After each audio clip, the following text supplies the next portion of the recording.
Delhi high court judge ఇంట్లో భారీగా currency నోట్లు బయటపడడంపై కేఏ పాల్ స్పందించారు.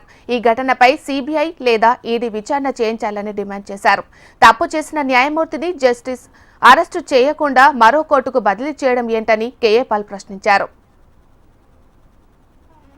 ఎంత ఆశ్చర్యం, ఊహకి అతీతం. ఢిల్లీ హైకోర్టు జడ్జి యశ్వంత్ వర్మ ఇంట్లో అగ్గి పట్టింది. ఇలా అగ్గంటుకోబోయేసరికి అసలు వాళ్ళే అంటించారేమో. 1000 కోట్ల కంటే ఎక్కువ క్యాష్ దొరికిందట.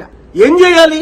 ఇమీడియట్ గా ఆయన్ని అరెస్ట్ చేయాలి, రిమాండ్ కు పంపించాలి, ఇన్వెస్టిగేషన్ చేయాలి, సిబిఐ ఈడీ అందరి ద్వారా.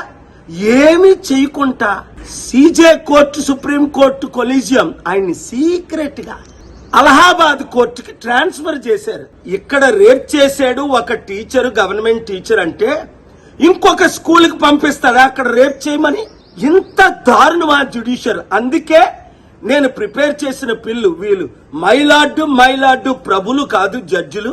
వీళ్ళకి ఇమ్యూనిటీ ఉండకూడదు. ఆర్టికల్ 14 ప్రకారం అందరూ సమానమే, వీళ్ళు కూడా సమానంగా చూడాలి. 1 ఇమ్యూనిటీ తీసేయాలి.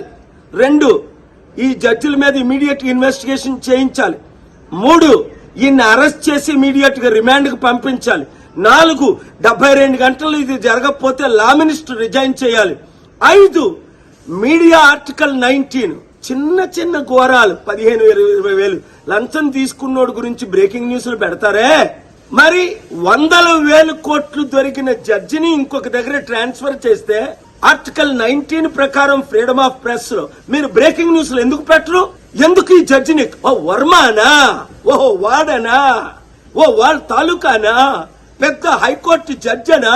దేశం సర్వనాశనం అవ్వకూడదంటే ఇప్పుడు నేను మాట్లాడిన మాటలు డెమోక్రసీని కాపాడదామన్నవారు, జ్యుడిషియర్ని కాపాడదామన్నవారు, దేశాన్ని కాపాడదామన్నవారు బ్రేకింగ్ న్యూస్లు పెట్టి ఈ వీడియో నరేంద్ర మోదీ ప్రధానమంత్రి గారి దగ్గరికి వెళ్ళినంత వరకు, లా మినిస్టర్ రిజైన్ చేసినంత వరకు, ఈ జడ్జి అరెస్ట్ అయినంత వరకు చట్టాన్ని కాపాడదాం, దేశాన్ని రక్షిద్దాం.